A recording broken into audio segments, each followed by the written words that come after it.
Ladies and gentlemen, welcome to Talk Spicy. I'm Coach Gene Clemens. Thank you for joining me wherever you are joining me. Rate the show, comment, agree, disagree, but whatever you do, keep it spicy. 5-star ratings are appreciated. If you're joining me on the YouTube channel, make sure you like, make sure you subscribe. Yeah, it's Monday and it is the NFL free agency period, and names are starting to come in hot and heavy.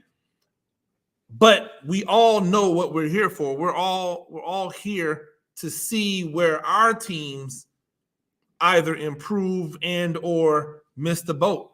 We already see it. But I want to focus more on these new beginnings and the storylines that are coming from the new beginnings, because I think that says a lot. I wrote an article on Giants Country about how they should go out and sign Christian Wilkins to go next to Reed, team with Dexter Lawrence in the defensive front line. And word just came out that he signed a 4-year, $110 million deal. This is on the heels of Chris Jones re-signing with the Chiefs for an ungodly amount of money, and Madubuike re-signing with the Ravens for an ungodly amount of money. I think this is definitely a failure for Chris Grier to let a talent like Christian Wilkins walk out the door for nothing. There's been criticism on Grier, and I have supported the fact that he has put together teams that are playoff contenders, but there's no getting around this. There's no getting around the fact that, you know, he has not been able to either retain and or promote his own players. The players that he drafted, the players that he brought in, there's just not a lot of situations where he is, you know, getting a second contract out of those guys, which either says that A, they're not good, or B, he isn't good at keeping them in the fold. But all of them seem to be starters other places, so it doesn't make any sense. That's a knock on Grier. We just also learned that the Philadelphia Eagles allowed DeAndre Swift to leave, and he signed a 3-year deal with the Bears. And when I saw it, I was like, man, what are they doing? And then immediately following, there is news that Saquon Barkley will, in fact, sign with the Eagles. Now, I haven't this is being reported by Shonda Brown, who's a sports journalist in Philly sports. That's the first place that I've seen it. And so shout out to Shonda Brown. That's at Miss Shonda Brown on Twitter. She's the first place that I've seen reported. So I want to make sure that she gets credit, because that's what we should do as journalists, right? As media members, we should give credit to the first source, not to the most popular source. So if that is in fact true, if what they're saying is in fact the truth, then there you go, Giants fans. You got what you wanted. And I predicted this several years ago when not last year, but before last year started, when he was up for renegotiation. And I said, if you let him walk, he's probably going to walk right over there to Philadelphia. They franchise tagged him, right? They franchise tagged him, and they went out and got, and so Philadelphia went out and got DeAndre Swift. And so now they bring in my opinion, a better, right? They bring in a better combination back than Swift in Barkley. And now the Giants have to deal with Barkley for the next 3 years. They have to deal with the guy whom their front office, their coaching staff did not deem worthy enough to give this type of contract to. And just so we're clear, what's being reported, and again, this is being reported. It is not being reported by a lot of the big names that report things, but it is being reported, and they're saying it's somewhere around a 3-year, $30 million with 20, maybe 20 something up front. It's somewhere around there, 3-year, $30 million.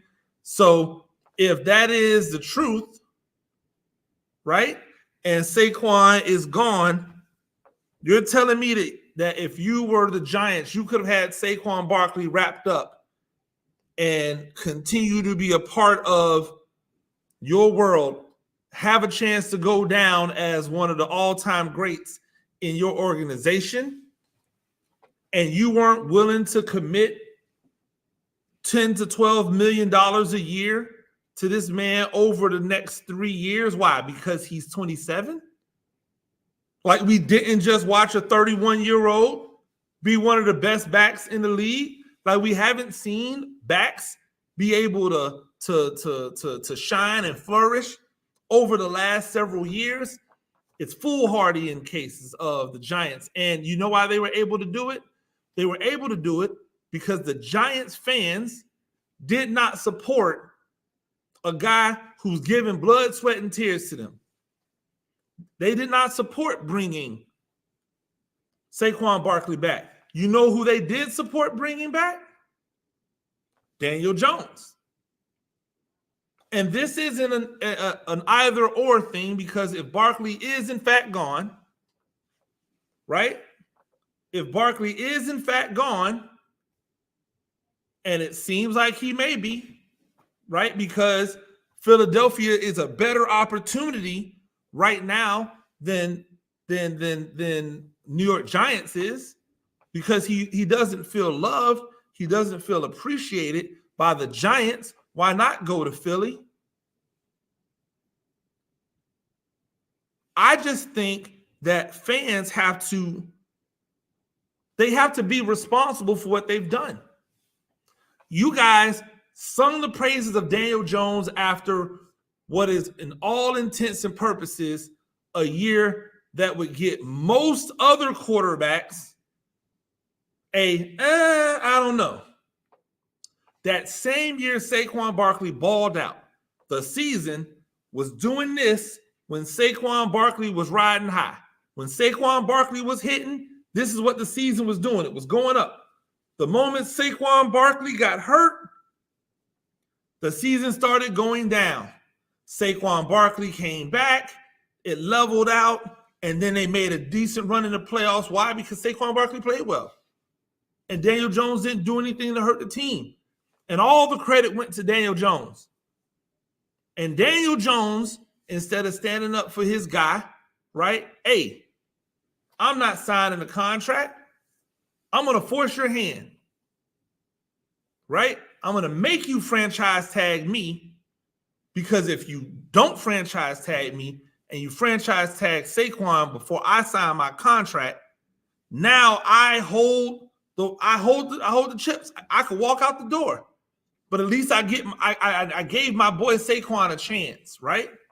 But by me signing my deal before Saquon signs his deal, before he gets the deal, by me accepting the deal before he gets the deal, now they are free to just franchise Saquon. And then they transition tagged him. Why? Because they wanted it to seem like nobody else wanted Saquon. They knew that if you put a transition tag on a non-exclusive tag, so he could negotiate with other people, they know that if you do that, right?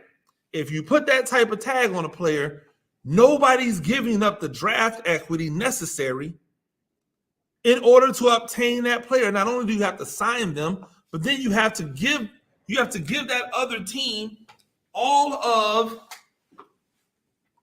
the things that come with that type of deal.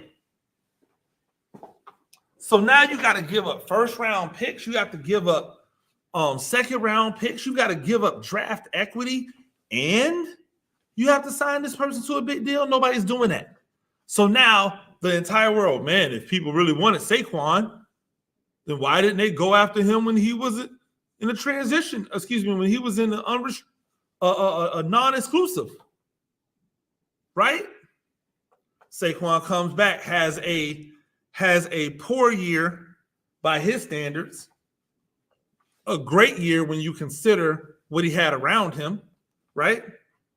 For everything you might say, right, that Daniel Jones didn't have. You know what Daniel Jones had? He had Saquon. You know what Saquon did not have? Daniel Jones. He didn't have Daniel Jones. So, right, Daniel Jones had the offensive line problems, and he had his tight end hurt, blah, blah, blah. Saquon had all of that stuff. But Saquon also didn't have his starting quarterback. And he had to live through you people trying to put Tommy DeVito out there like Tommy DeVito was a legitimate starting quarterback when Tyrod Taylor was right there on the bench.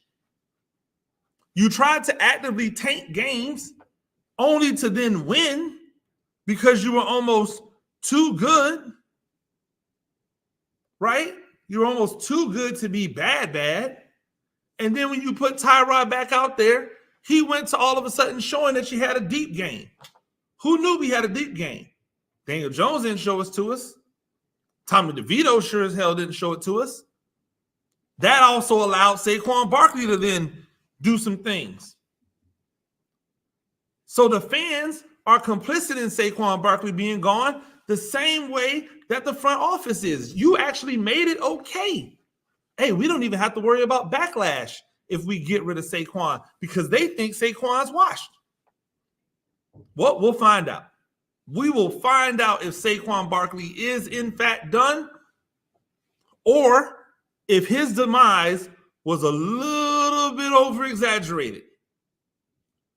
And I don't want to hear something about, oh, well, he's good this year, but the future of the team is blah, blah, blah. The future of the team. You can't tell me you want to be good now and then at the same time tell me that you want to be good in the future.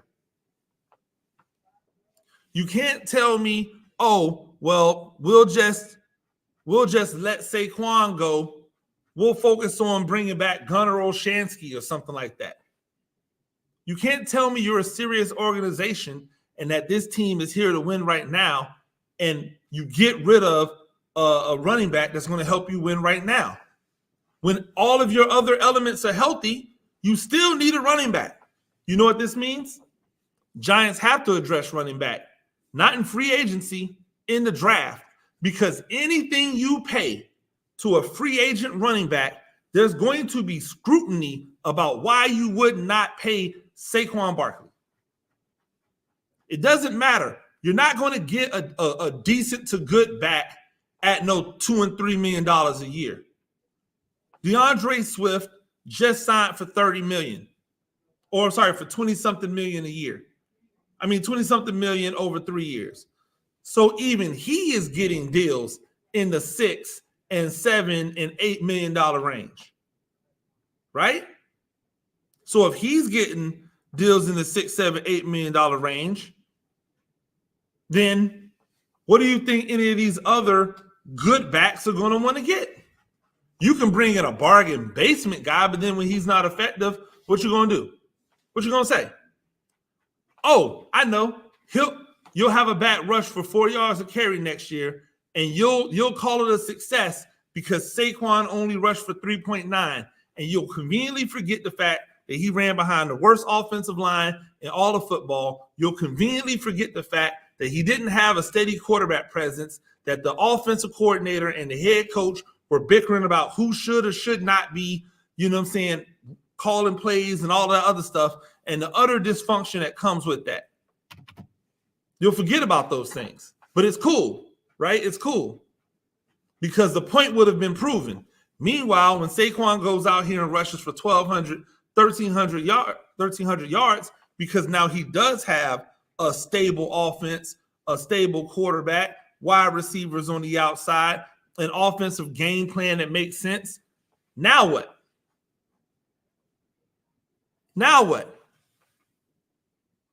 And that's just the tip of the iceberg, right? Because as these free agent signings keep coming in, we see that Russell Wilson signed a 1 year, $1 million deal or whatever it was with the Steelers, right? Now, I went on Twitter or X or whatever you want to call it. I went on Twitter on X and I said that there was zero chance that Russell Wilson was signing for there was zero chance that Russell Wilson was signing for 1 year. But if he did sign for 1 year, there was zero chance that it was happening with the Giants. And this came on the back of word that he had met with the Giants about their opening. And my point in it was not that there was no chance that he would sign, is that I thought he was smarter than to sign, right? Than to sign a 1 year deal to let a team get his services for dirt cheap, kick the tires on him, then boot him out the next year and bring in somebody else. Even if he plays well, there's no security there. See, I was thinking business, but I had to remember that Russell Wilson has never thought business. And that's what's kind of gotten him in trouble, right? He's always kind of thought personal. And that's where the disconnect has happened, because he goes to Pittsburgh. And yes, I think Pittsburgh was a great landing spot for him. I also thought that the Buccaneers would have been a great landing spot for him. I also think that New Orleans would be a great landing spot for him if they're not going to actually pay Jameis, right? Or play Jameis. I thought that there were a lot of places that had weapons, that had a need at quarterback, that they could have used Saquon Barkley. I'm sorry, not Saquon Barkley. They could have used Russell Wilson, right? But he signs with the Steelers, and he signs there for 1 year for $1 million. And I know what he's thinking. I want them to have the most cap flexibility possible to go out and sign the best team to put around me so that I look good for next year. So that even if it's not with the Steelers, it's going to be with somebody. And because of the way the Steelers operate, if I ball for the Steelers, most likely they're going to give me money next year. I know what he was thinking, but it didn't stop a whole lot of the mouth breathers from coming on and saying, oh, you were wrong. There was better than a 0% chance he signed for a 1 year deal. You were wrong. To point out the thing that I said that was incorrect and not pointing out the thing that I said was correct, that was correct, is by nature kind of clownish, right?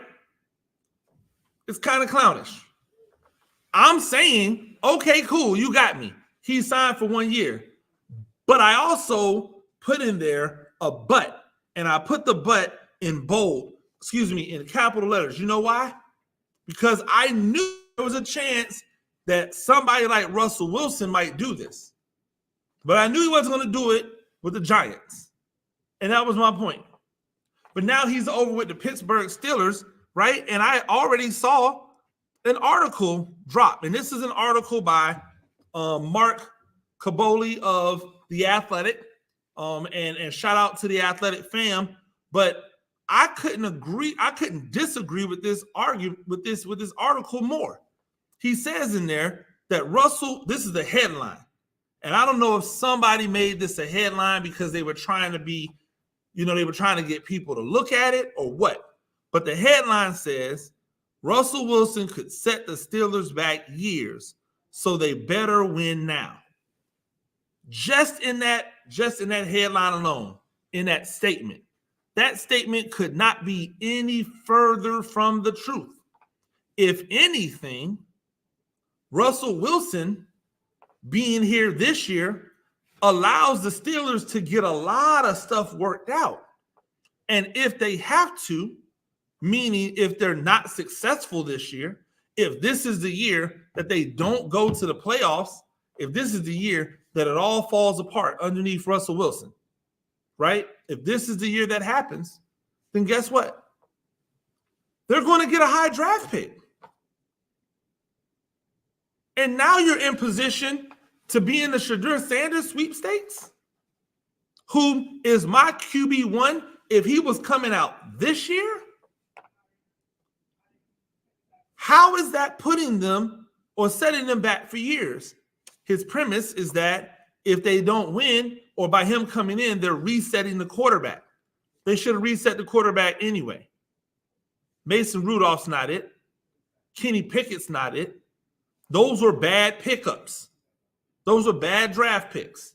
Mason Rudolph a little bit less bad, right? He's a competent backup. Kenny Pickett as your starter was never going to work because Kenny Pickett is not that good. I'm sure he'll get another opportunity like Baker Mayfield where he doesn't have to sit and learn and do all of the stuff that guys that look like Geno Smith have to, but he's not good. He hasn't been good. And even at Pittsburgh, people were showing the warts and people were like, no, we ain't going to listen. We're just going to take this old quarterback whose claim to fame was a fake slide that should have been illegal, that is now illegal. That's his claim to fame. That's his highlight. His highlight is a fake slide. Even though the moment you give yourself up, the play's supposed to be blown dead. So because the referees didn't do their job, he gets to have a highlight. That's his claim. Go and look at the Kenny Pickett stats outside of his final year at Pittsburgh and tell me that guy was supposed to be a first-round draft pick. Right? This is the problem. And so now we're sitting here looking at this where he says that there's consequences. Right? Even if Wilson does play well, he'll turn 36 in November. How much confidence do you have in any quarterback not named Tom Brady, Peyton Manning, or John Elway winning a Super Bowl at that age? Well, if the goal is only to win a Super Bowl, then what would be the use of sticking with Kenny Pickett or Mason Rudolph? Because you're definitely not winning a Super Bowl with them.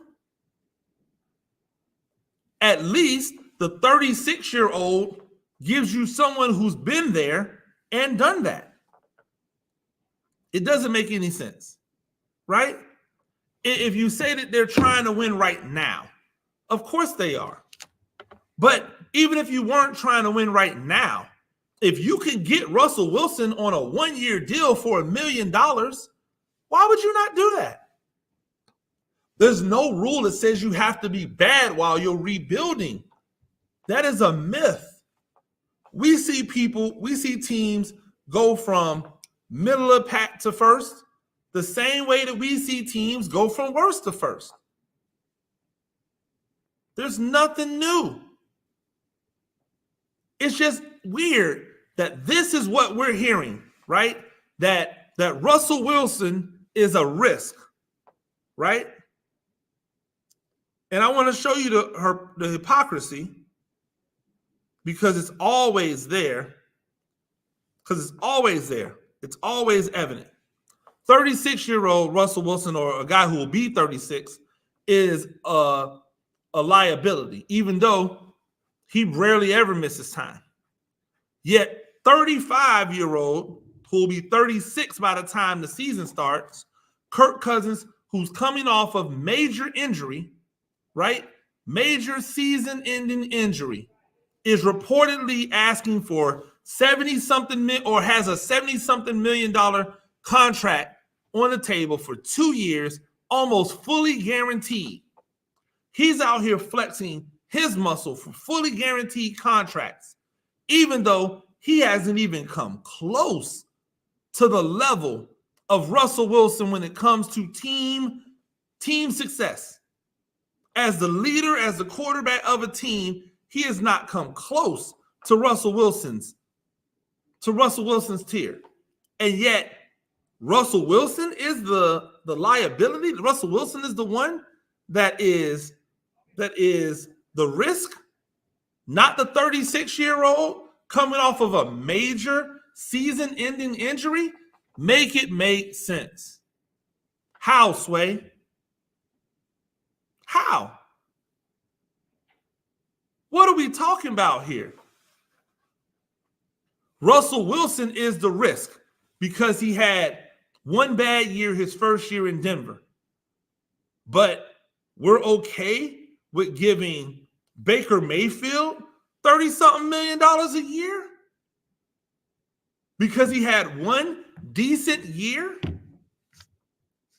The offensive coordinators for the black offensive coordinators for the Philadelphia Eagles went to the Super Bowl, couldn't get a head coaching job.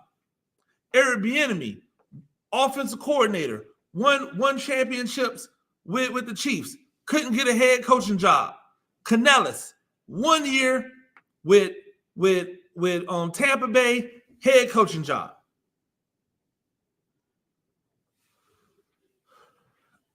Yo, free agency a lot of times will expose the hypocrisy in this world, especially when it comes to quarterbacks and coaches. How can we talk about how all of these players get the second chance, and yet only certain players get the second chance? How long does Jameis Winston have to wait until he gets a legitimate second chance? A second chance where he's the guy for at least that year, and we see how it rocks with him. Because in New Orleans, they've essentially paid him to be an emergency quarterback. In New Orleans, they paid him to be around.